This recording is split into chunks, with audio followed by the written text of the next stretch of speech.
setelah Dukhan kurang dari 2 tahun, ya, kurang dari 2 tahun muncullah tanda besar kiamat yang kedua. Tanda besar kiamat yang kedua, Dajjal muncul ke tengah-tengah manusia. Dan Dajjal mengaku dirinya adalah Tuhan Rabbul Alamin.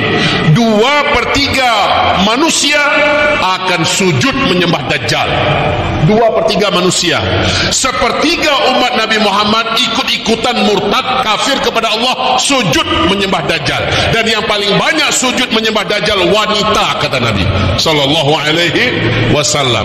Dajjal muncul setelah Dukhan. Berapa lama jaraknya? Lebih kurang 2 tahun, ya. Dajjal ini tak lama, kata Rasulullah, hanya 1 tahun 2 bulan 2 minggu saja Dajjal sudah berhasil mengelilingi seluruh kota-kota sedunia. Lalu Dajjal diakhiri oleh tanda besar kiamat yang ketiga. Allah turunkan Nabi Isa alaihissalam, dan Nabi Isa membunuh Dajjal di depan pintu Lut di Palestina. Sekarang pintu Lut itu dikuasai Israel sekarang, Pak. Yang kemarin kami baru pulang dari Palestina, ya. Sekarang pintu Lut itu sudah dikuasai oleh Israel, dan mereka membangun gerbang namanya Bab Lut, ya, Bab Lut. Disitulah nanti Nabi Isa membunuh Dajjal. Jarak antara Dajjal dengan turunnya Nabi Isa 1 tahun 2 bulan 2 minggu. Oke. Setelah Dajjal binasa, beberapa bulan kemudian terjadilah tanda besar kiamat yang keempat, yaitu lepasnya manusia yang dulu dikurung oleh sang penguasa yang agung, Zulkarnain, ya. Iskandar Zulkarnain. Siapa ini manusianya? Ya'juj dan Ma'juj. Ya'juj dan Ma'juj ini manusia, keturunan Nabi Adam. Sama, Dajjal juga manusia, keturunan Nabi Adam. Ini laki-laki cuma 1 orang.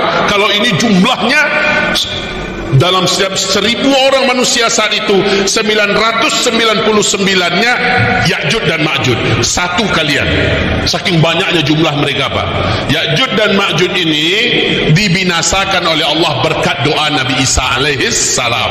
Singkatnya, setelah Ya'juj Ma'juj binasa, bumi menjadi tenang, damai, tidak ada bencana, tidak ada perang, tidak ada kelaparan, tidak ada kemiskinan, tidak ada, dunia benar-benar bagaikan dalam surga. Di saat itu terjadilah tanda besar kiamat yang kelima, matahari terbit dari sebelah barat. Matahari terbit dari sebelah barat. Diawali terlebih dahulu kita yang rajin tahajud, lalu sholat subuh berjamaah di masjid, tapi kok belum terbit matahari, balik lagi ke rumah tidur, habis itu tahajud lagi, ya, belum lagi terang, habis itu tidur lagi, lalu bangun lagi, tahajud lagi, ke masjid lagi, azan, kemudian sholat lagi, belum juga terang-terang. Kata Rasulullah, bagaikan 3 malam berturut-turut panjangnya malam ketika itu. Besoknya baru semua kita tercengang, matahari sudah terbit dari sebelah barat. Tapi matahari ini terbit di sebelah baratnya hanya sekali saja.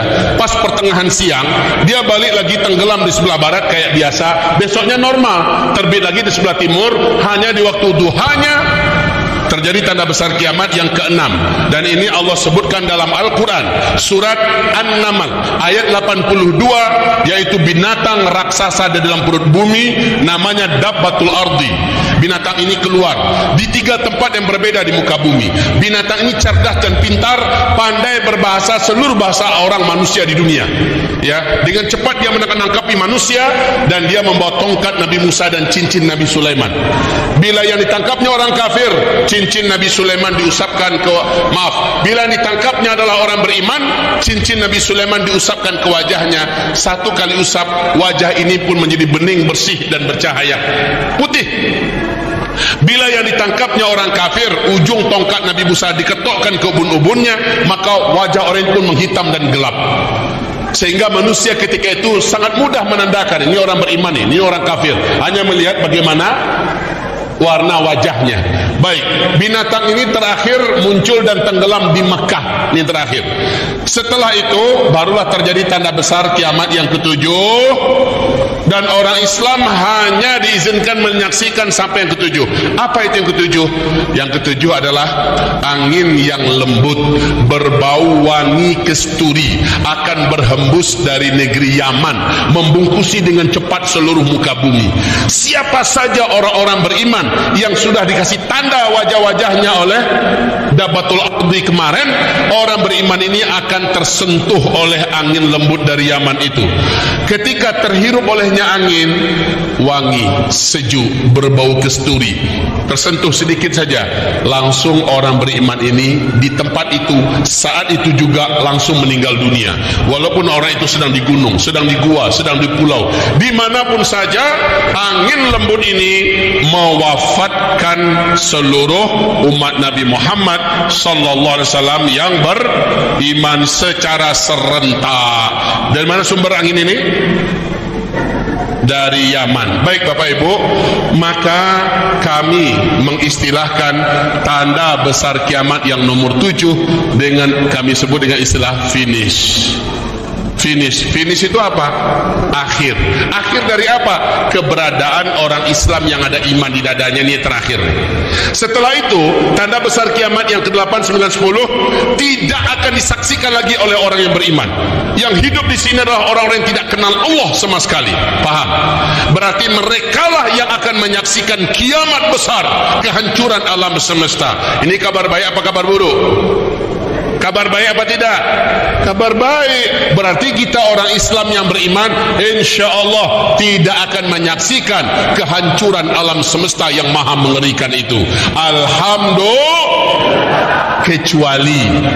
Kecuali kalau ada orang Islam ketika Dajjal keluar, dia termasuk yang tidak pandai mempertahankan imannya, dia sujud menyembah Dajjal, berarti dia tidak akan wafat nanti di tanda besar kiamat yang ke-7.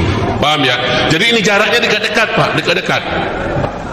Oke, kalau ini finish, oh ya, yang ke-8, 9, 10 apaan sih?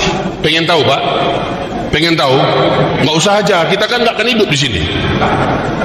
Kita kasih tahu juga. Kita kasih tahu. Bonus. Oke. Yang ke-8 kata Rasulullah, khasfun bil masyriq. Allah tenggelamkan semua daratan bumi sebelah timur, tenggelam semuanya. Indonesia tenggelam masuk laut, Australia tenggelam, New Zealand tenggelam masuk laut, seluruh Asia Tenggara tenggelam masuk laut, Cina mah tenggelam ya, semua Khurasan, India, Pakistan, Afghanistan sampai Rusia tenggelam masuk laut. Langsung disusul tanda besar kiamat yang ke-9, seluruh daratan sebelah barat tenggelam pula, nyusul ya. Apa itu? Suriname, Brazil, seluruh daratan Afrika tenggelam masuk laut, seluruh Amerika, Eropa tenggelam masuk. Yang tersisa mana? Yang tersisa hanyalah satu kepingan bumi di daerah Timur Tengah sekarang.